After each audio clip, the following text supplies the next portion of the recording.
לכהני תשוב אותי בכוח עשקי ואהב אותי.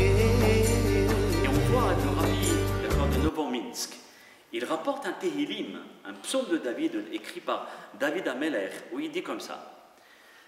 On a été en train d'expliquer la différence entre la guérison d'un médecin et d'un ange et la guérison de Dieu. Quand quelqu'un va compter seulement sur le médecin, la guérison, elle n'est pas à 100%. Il y a toujours des effets secondaires, ou bien des moyens qui font à ce que la personne souffre toujours, ou bien la maladie va se déplacer, d'accord? Ou bien c'est un semblant de guérison, mais on n'est pas parti à la source. Un naturopathe, etc., qui va nous faire des soins, lui, il soigne en profondeur. Mais il faut savoir que c'est Hachem qui va soigner en profondeur, ce n'est pas le naturopathe. Le naturopathe est seulement l'ustensile, le moyen. Donc, lorsqu'on va compter seulement sur notre naturopathe, la maladie va se déroger, va partir d'un endroit à un autre, où ça va être seulement superficiel.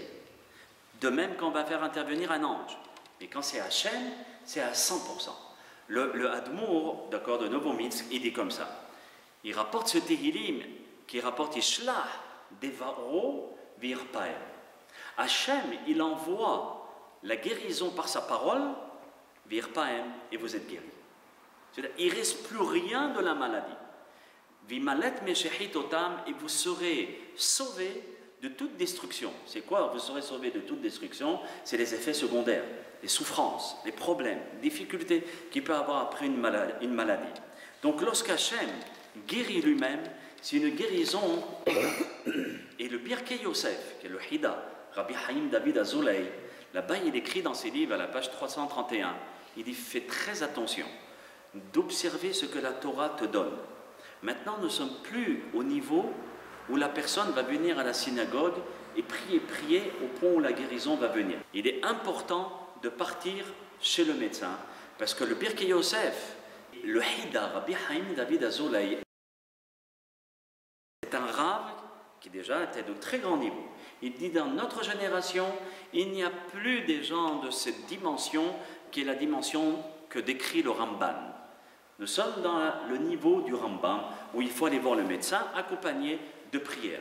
Et de même le Rashba, Rabbi Shlomo Ben Aderet, et des contemporains, ça veut dire des livres contemporains, le Tzitz Eliezer, etc., nous dit que c'est très important lorsqu'une personne est malade de ne pas rester à la maison ou commencer à faire seulement des Tehillim, mais aussi partir chez le médecin, et à ce moment-là, il accomplit un commandement de la Torah de faire attention à sa santé. Maintenant, la Gemara nous dit, lorsque tu sais que tu as une difficulté physique, il y a aussi une autre porte. Mis à part la porte du Tehillim, il y a la porte du médecin, il y a une troisième porte, qui s'appelle la porte du Talmid Chacham. Il est bien à ce moment-là d'aller voir, la Gemara nous dit comme ça. Lorsque tu as une maladie ou des maux, va voir le Talmid Chacham de ta ville et tu lui demandes de prier. Donc, les rabbanim que nous avons autour de nous, de demander lorsqu'il y a une difficulté, lui demander: je t'en supplie, prie pour telle et telle personne. Quitte à lui donner une enveloppe et lui dire: je t'en supplie, prie.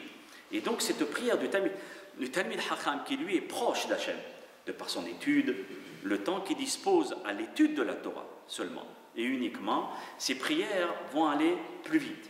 Maintenant, tout ceci on le déduit de Michelet, Shlomo HaMelech. Il nous dit: Hamat HaMelech Malaché Mavet. Le courroux d'un roi, d'accord, lorsqu'il a donné sa peine finale de la mort.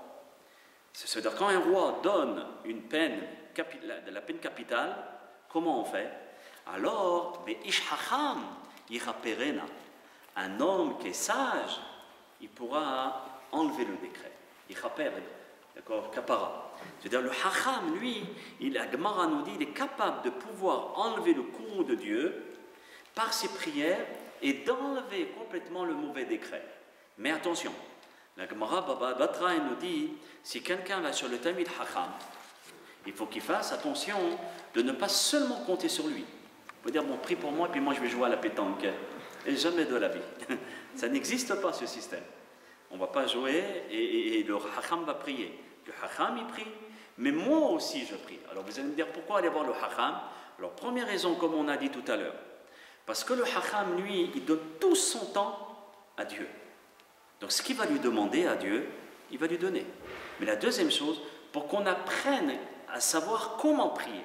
Lorsqu'on va demander à Mishberar au hacham, le hacham va dire Mishberar, Raboteno, Abraham, Yitzhak, Yaakov, avec concentration, avec dévotion. Il va supplier à Kadosh Baruch Hu, et il nous apprend par sa méthode et par sa façon de parler à Kadosh Baruch Hu, il nous apprend comment prier. Comme les anciens, quand vous les regardez prier, ils ferment les yeux, ils mettent la main sur la mezouza, ils regardent le ciel, et avec cette simplicité, il y a une profondeur et un émet, ce qu'on appelle la emuna pshuta, une emuna simple envers Akadosh Baruch Hu. C'est grâce à nos anciens, nos ancêtres, qu'on sait, nous, dans notre génération, comment prier. Et quand nos enfants nous regardent, aussi ils apprennent à leur tour comment prier. Vous voyez? Donc c'est pour cela qu'on va chez le hacham, pour qu'on puisse aussi prier de la même manière que le hacham prie.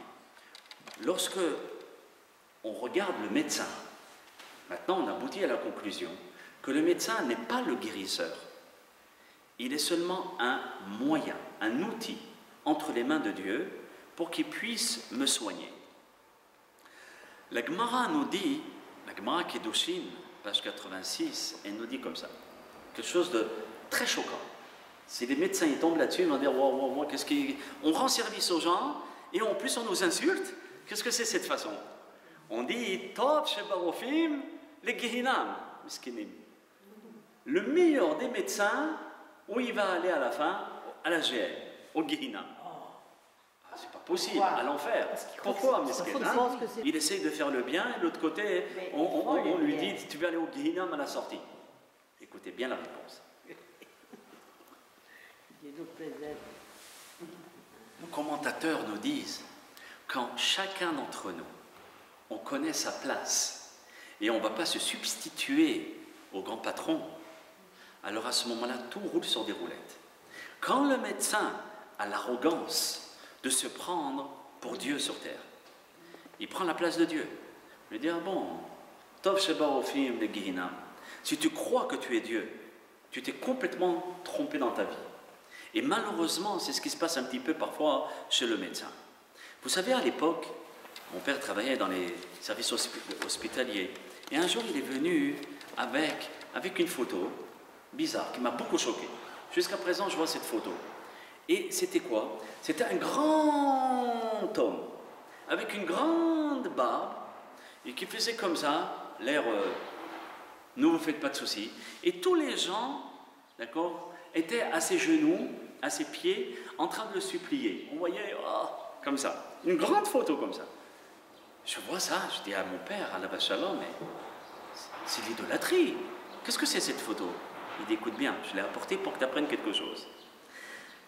Sache qu'à l'époque, les gens considéraient le grand médecin comme un dieu. Et lui se prenait pour Dieu sur terre. D'accord? Et c'était ça le grand danger. Nous ne devons pas tomber dans ce piège. Même si on va avoir le plus grand médecin au monde, avec une réputation, waouh, je ne vous dis pas, ce n'est pas lui qui soigne. Parfois, on va avoir le tout petit médecin de famille, et il nous a trouvé des symptômes. Quand un tout petit médecin, ni réputé, ni rien du tout. Parce qu'on fait confiance à un Kadosh Baruch Hu, et que ce médecin n'a pas l'arrogance de se dire je suis Dieu pour pouvoir t'apporter la refoua chez les mains. Et ça, c'est un principe très important pour les médecins. C'est sûr qu'on n'a pas à leur dire, mais de le dire dans un cours ou bien à travers un Dvar Torah, que le médecin doit être vigilant de rester humble. Et même si Baruch Hashem il a un succès monstre, il doit absolument être humble et savoir et connaître sa place. De même, lorsqu'on dit Refaenu Hashem venerafé, guéris-nous Hashem et on sera guéri. Ici, il faut aussi demander à Kadosh Baruch Hu, dans cette première phrase, même Chas v'Shalom, les maladies à venir. Pour l'instant, je suis en bonne santé. Sauve-moi et préserve-moi des maladies qui risquent de me frapper. Et c'est ça la clé de la réfoua. C'est de ne pas seulement demander la réfoua au moment où on est malade, mais de la demander lorsqu'on est en bonne santé. Et de dire à Hachem, je t'en supplie, Akadosh Baruch Hu, accorde-moi toujours une bonne vue, des bonnes oreilles, des bonnes jambes, des bons bras, la possibilité, la faculté de bien parler, de me déplacer sans douleur. Aide-moi, le Rabbi Shalom Messas, Alava Shalom, il a témoigné. Vous savez qu'il a vécu très, très vieux. Et il était aussi limpide et aussi clair dans ses idées comme un homme de 30 ans. Et il nous a donné la clé comment faire pour être comme ça. Pendant toute sa vie, il n'est jamais trop tard pour le faire. J'ai toujours prié pour mes derniers jours. Ça veut dire que la personne ne doit pas attendre les moments difficiles pour commencer à demander la refoua chez les mains. Parce que la Gemara nous dit c'est très dur pour obtenir la refoua au moment où on est malade. Il faut la demander avant. C'est-à-dire quand on est bien. Hachem, j'ai mes jambes, garde-les en bonne santé. Je t'en supplie. J'ai mes pieds aussi, laisse-les en bonne santé. Mon estomac, tout mon corps, chaque partie de mon corps, laisse-le en bonne santé. Et chaque jour, quand on dit Refaenu Hachem, Vénérafé, ça veut dire qu'on est préservé de toutes sortes de maladies. Maintenant, lorsque on demande la refoua chez les mains, c'est pas évident qu'on obtient la refoua chez les mains maintenant. À l'époque, le Navi disait voilà, tu fais telle et telle et telle chose, donc tu dois réparer cette chose-là. Maintenant, mes chers amis, on n'a plus le Navi. On n'a plus le prophète qui va nous expliquer voilà, si tu as mal au bras, aux jambes, au foie, etc. C'est parce que tu fais telle erreur et telle chose.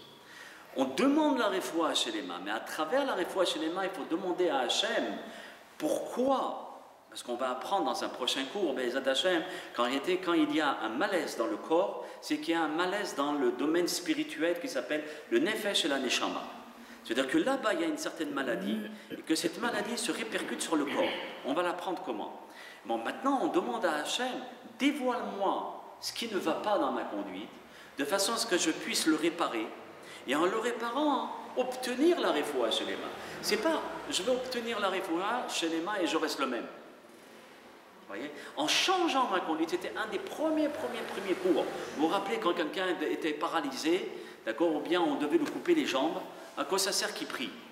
Ses jambes, il faut qu'ils soient coupées.